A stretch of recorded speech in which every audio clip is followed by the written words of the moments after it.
자, 11번 문제입니다. 다음 윤남긴 왕의 대외 정책에 대한 설명으로 옳은 것은 되었습니다. 누구예요? 딱 봐도 뭐 태조 왕건이죠. 딱 봐도 어떻게 알아? 그죠? 이거 북한에 있는 청동상인데 태조 왕건 릉에서 발견된 거예요. 남한에도 온 적 있어요, 이거. 남한에 와가지고 전시도 되고 국립박물관에서 아주 유명한 청동상이에요. 자, 보니까 여기 보니까 첫째부터 열째까지 이거 뭐라 부르죠? 그치, 훈효10조라고 하는 후대 왕들한테 남겼던 훈효10조 10개의 중요한 조항 유언서가 나와 있죠. 딱 보고 태조인 거 파악하셔야 되겠네요. 우리 뭐 태조, 광종, 성종, 공민왕 잘 알아야 되겠죠. 이 왕들의 업적을 묻는 문제인데요. 자, 금국정벌을 천명했다라는 거는요, 금나라가 우리한테 사대를 요구해오는 게 예종 때였단 말이야. 예종과 인종 때 있었던 일이에요. 뭐 금국정벌 굳이 그러자면은 서경파들이 득세했던 인종 때 언제쯤 모습이겠죠. 발해를 멸망시킨 거란을 적대시했다. 이게 답이에요. 그죠? 발해를 멸망시킨 거란과는 금세나라니까 놀지 마라 그러면서 북진 정책을 추진했던 게 바로 태조 왕건이었고요. 중국의 남조가 나와 있는데 남조는 이거는 5세기 때 중국 남북조거든요. 그러니까 고구려가 그때 나오는 거예요. 장수왕이 이제 남조 북조와 교류했던 나라였고, 그다음 백제에서도 남조와는 계속해서 친선 관계를 유지했었죠. 청해진을 설치했다라는 거는 장보고 얘기지. 장보고는 흥덕왕 때 건의해가지고 청해진이라고 하는 기지를 만들었고요. 나중에 신무왕을 세우게 됐던 그런 신라 하대 인물이었죠. 신라 흥덕왕 때 일이고요. 일본에 국서를 보내 고구려와 부역에서 표방했다. 이건 발해의 무왕. 발해는 세운 다음에 자기 나라 이름을 발해라든가 이렇게 안 불렀어요. 나 고려왕 대은문은 이렇게 불렀다고. 고려구왕이라고 스스로 얘기하면서 일본의 외교문서에서도 항상 나 고려왕이다 이렇게 표현했단 말이죠. 발해 무왕이라든가 그 다음에 문왕도 그랬었고요. 그러니까 발해에 대한 얘기입니다. 그러니까 태조 왕건에 대한 얘기는 2번 찾으시면 되는 거죠. 할 수 있겠죠? 자, 좋아요. 다음 문제 가보겠습니다. 다음 가상일기에 나타난 시대의 과거지도를 묻고 있어요. 어느 시대의 과거냐를 찾는 거죠. 그러니까 국자감시 나와 있고 예부시도 나와 있고 제수럽도 나와 있고 됐지 뭐, 그죠? 고려죠, 고려. 고려는 향시가 있고요. 지방에서 보는 향시. 그 다음에 다시 이거 서울 올라서 국자감에서 시험 봐요. 그 다음에 예부라고 하는 거는 이제 고려에서 과거를 주관했던 관청 6부 중에 하나죠. 그 예부에서 보는 걸 예부시라고 불러요.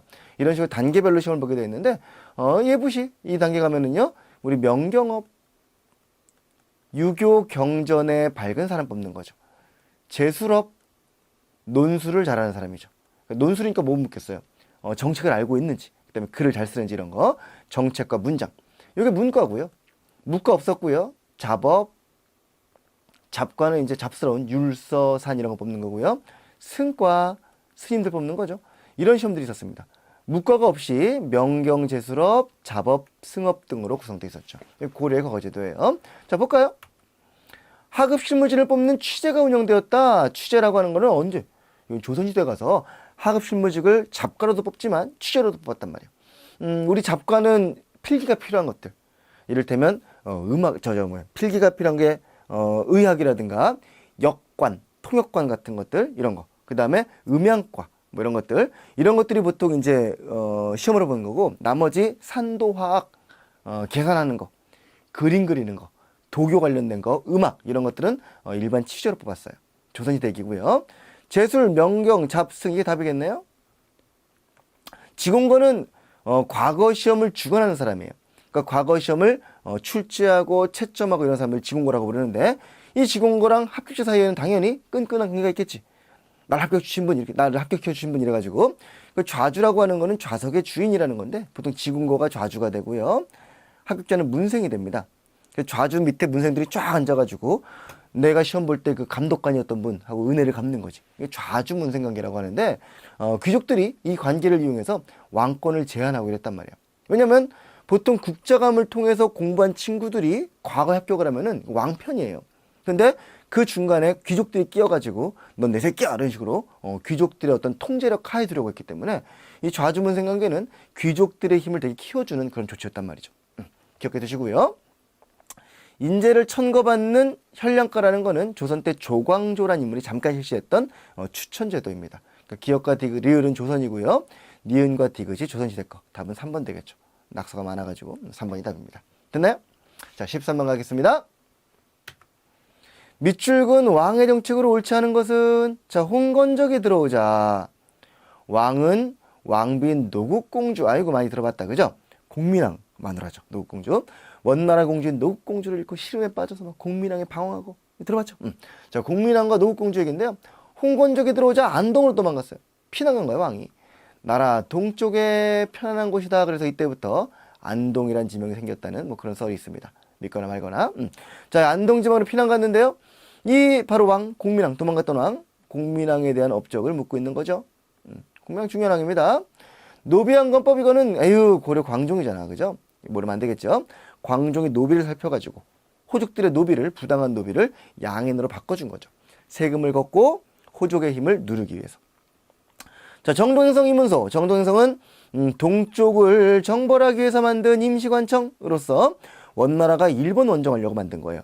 두 번에 거친 일본 원정이 실패로 끝나자 그대로 두고서 우리나라의 내정 간섭기구로 만든 거죠. 이문소는 그 중에 사법기구인데요. 끝까지 남아있었던 악랄한 기관인데 공민왕이 없앴죠. 기철, 누이 동생이 기왕후, 하지원이죠.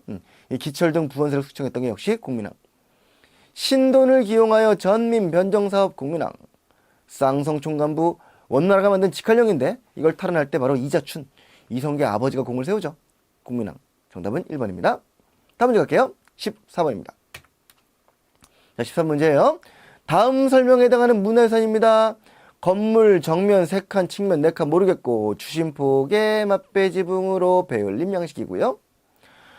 상량문에 써인 글자에 따라서 연대가 1200년대 초, 13세기 초에 13세기 초. 그래서 우리나라에서 가장 오래된 목조 건물이다라고 보고 있는 이 건물은 안동 봉정사 극락전입니다.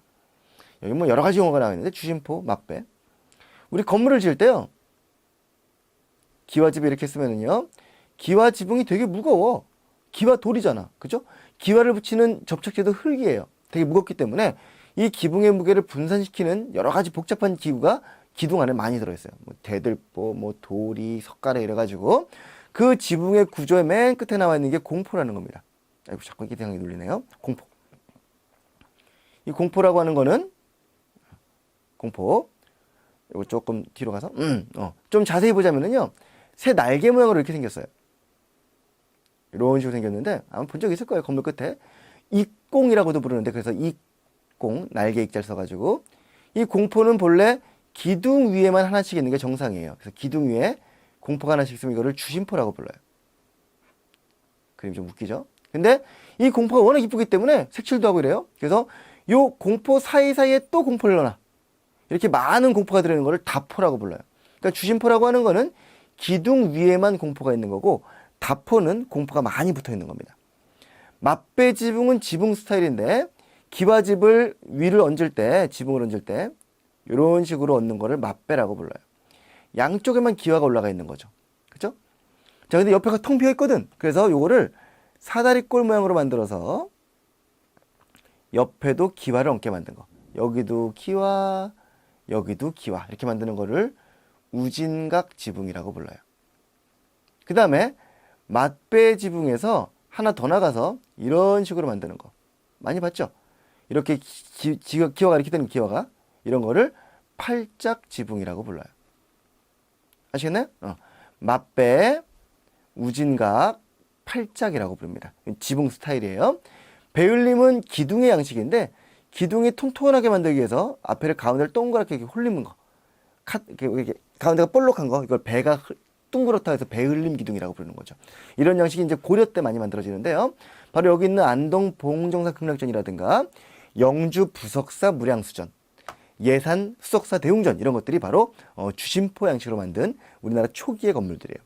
고려 때 만든 건데 그 중에 안동 봉정사 극락전 연대를 알고 있는 거고 나머지 모르지. 그래서 봉정사 극락전이 가장 오래된 건물로 지금 공인받고 있는 겁니다. 오케이? 자, 그림 볼까요? 1번에 있는 게 바로 이게 팔짝 지붕이에요. 그죠? 팔짝 지붕에 공포가 여기 하나, 둘, 셋, 넷 기둥 위에만 있죠. 팔짝 지붕에 주심포 양식의 배울림 기둥.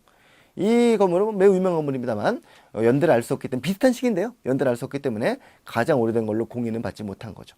2번이 정답이고요. 이거 맛배 지붕 아니잖아요. 라고 보이겠는데 이건 지금 광각 렌즈라서 그래요. 그러니까 렌즈가 이렇게 넓은 렌즈로 찍어서 이렇게 넓어 보이는 거지 본래 앞모습이 이렇게 생겨야 정상이에요.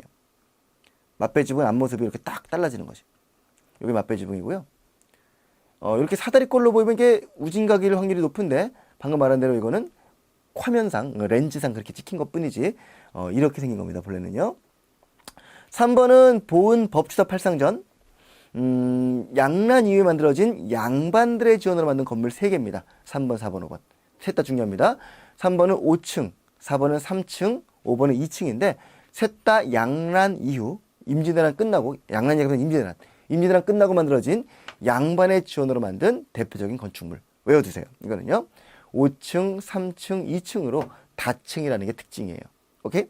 정답은 2번입니다. 이 건축도 역시 시험에 잘 나옵니다. 건축에 대해서 양식이라든가 대표적인 건물이라든가 고려 이후로, 고려 앞에 건 남아있는 게 없어요. 가장 오래된 게 2번이니까, 안동 봉정사니까. 이거 이외의 건물들은 특징이라든가 양식들을 좀 파악해 두시면 좋겠습니다. 다음 문제 갈게요. 다음 글을 쓴 인물의 활동을 묻고 있는데요. 삼국에 대한 역사 썼나봐. 끝에 보니까 진 삼국사기 표. 삼국사기란 책을 드리는데 쓴 글, 이런 뜻이에요. 쓴 사람 누굴까요? 김부식이지, 김부식. 그죠? 김부식은 그 당시에 문화시중으로서 이 삼국사기 편찬에 큰 이제 그 총책임을 맡았던 분이 바로 김부식이에요.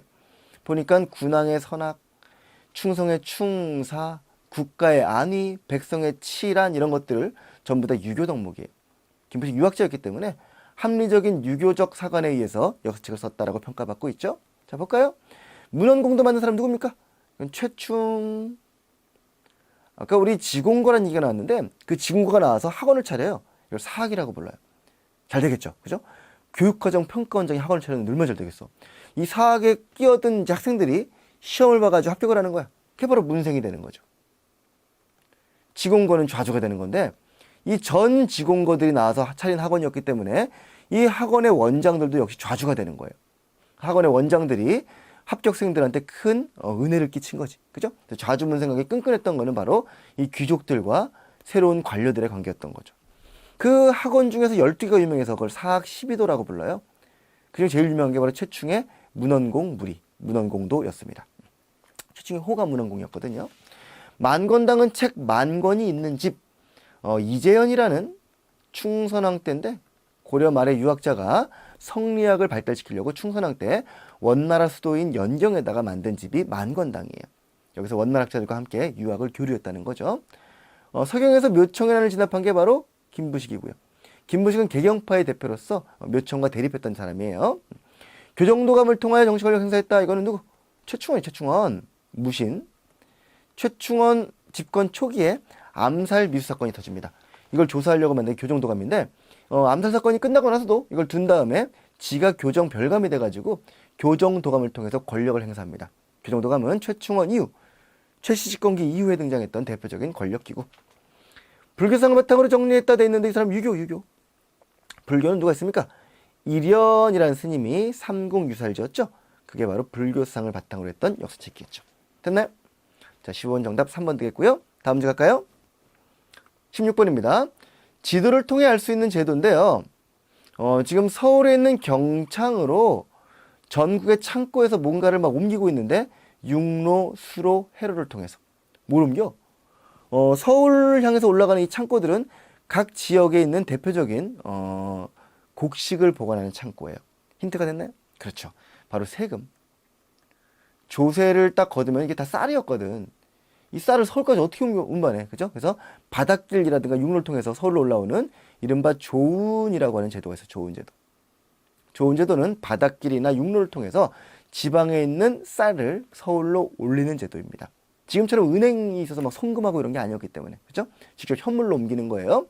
이 조운제도는 고려부터 나와서 조선시대 때 이렇게 활성화되었던 제도입니다. 자, 이 제도에 대한 설명을 옳은 것은요? 1번이네. 그죠? 현물로 거둔 조세를 운반하려고.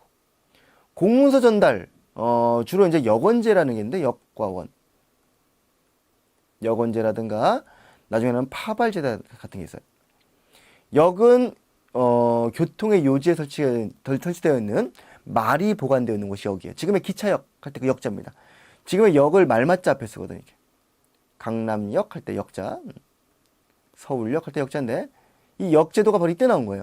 이 역은 말을 보관하고 있다가, 마패를 소지한 공무여행자한테 역마를 제공하기도 했고요. 그 다음에 공문서 전달의 기능도 만들고 있었습니다.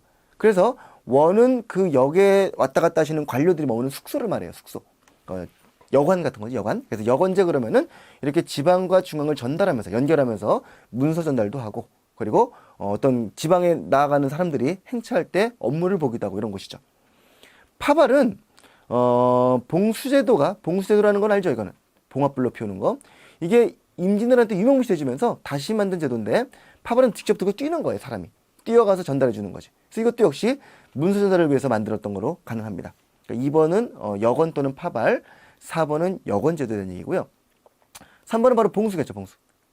봉합을 피우는 봉수라든가 파발도 같은 기능을 담당했고요. 5번은 이거는 뭐 환곡이라고 하는 춘대 추납제, 곡식을 빌려주고 가을에 갚게 하는 백성들을 구제하는 제도지 이런 거랑 관계가 없습니다.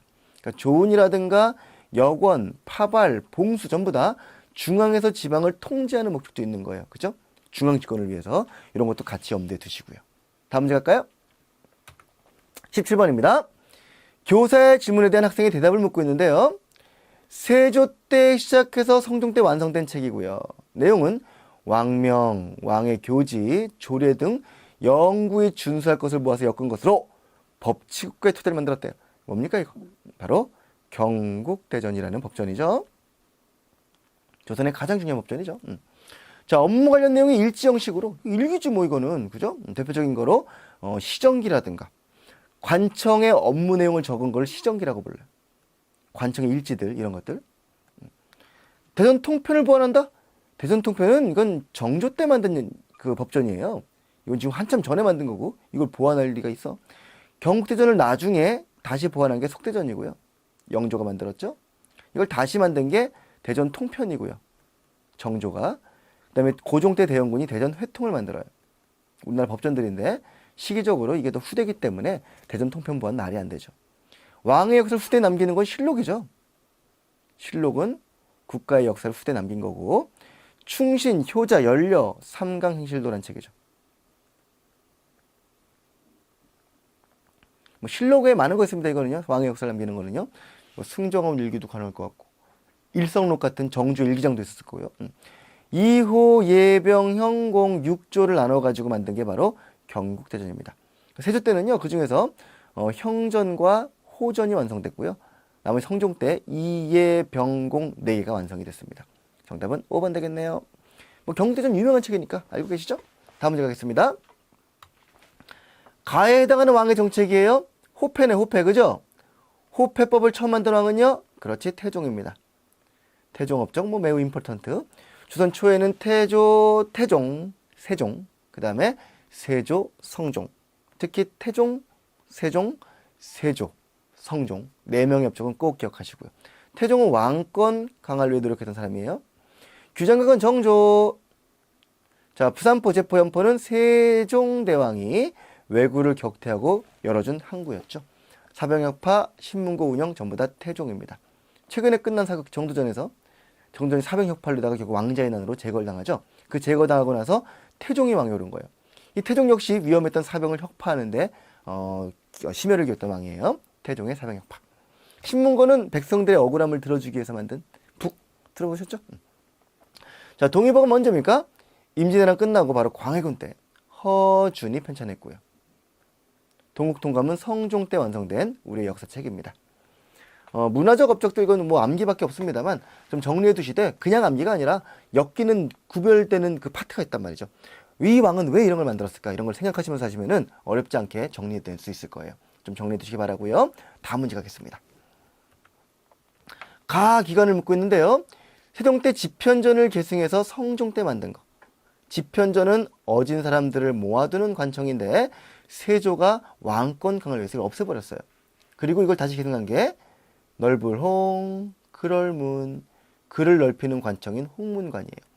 별칭은 옥당이라고도 불렸고요. 홍문관 대제학 이런 사람들이 사헌부, 사관원과 함께 3사로 불리면서 언론 기능을 담당합니다. 대표적인 언관이에요. 사헌부, 사관원은 양사라고 불러요. 양사. 여기에 더해서 홍문관까지 3사라고 부릅니다. 기능은요. 왕과 공부하는 거예요. 왕한테 공부를 가르치기도 하고요. 경연이라고 하죠. 정책 토론 같은 거 이런 거 했고요. 왕한테 자문 역할도 했고요. 이게 전부 다 홍문관의 역할이에요. 그러니까 왕한테 잔소리하는 거기 때문에 왕의 정책 결정에 큰 역할을 끼쳤던 거지. 그래서 언관이라고 부르는 거예요. 자, 외교와 과거시험 관장했던 거는 6조 중에서 예조입니다. 예조. 예는 예인데 가장 중요한 예의가 국가 간의 예의예요. 예, 외교. 그 다음에 과거시험이라든가 교육을 전부 다 예조에서 담당합니다. 역사 편찬과 보관은 춘추관. 나라의 큰 조연을 맡아보는 곳 의금부죠. 사극이 제일 많이 나는 곳이죠. 줄이 틀고 횃불 켜고 이런데. 왕의 비서기관 승정원. 경연주관 왕의 자문 네가 답이네. 그죠? 답은 5번 되겠습니다. 역시 관청에 대한 설명들 내용들인데 시험 문제 곧잘 나오죠. 고려와 조선의 관청들이 각각 어떤 기능이었나 정리해 두시면 좋겠죠. 다음 문제 갑시다. 다음 두 인물 많이 나오네 이 사람들. 그죠? 포은 동방이야기의 시조. 역성명 반대. 삼봉 재상 중심의 정치. 조선 건국주도. 삼봉 포은 이런 거 울고 정두전 한국에서 나왔잖아요. 그죠? 이 양반이 바로 정몽주였고 오른쪽에 있는 분이 바로 누굽니까? 정두전이죠. 정도전. 둘은 전부 다 동문수학이에요. 어디 성균관 유생들이었다고. 성균관에서 이색을 스승으로 삼고 공부했던 성리학자예요.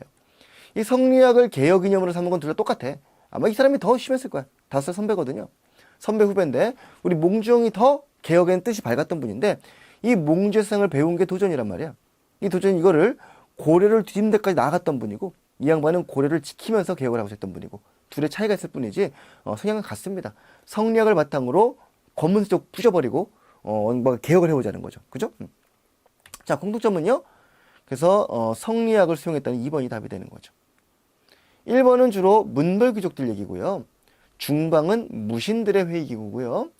이거는 친원파 권문세력 얘기고요. 이거는 신흥 무인 세력이라고 하는 고려 말의 무신들, 이성계, 최영 이런 분들 말하는 거죠. 2번이 바로 신진사대부, 바로 정몽주, 정도전 같은 권근, 이색, 조준 이런 분들 말하는데 다 신진사대부라고 불렸던 그들에 대한 설명이 되겠죠. 됐나요?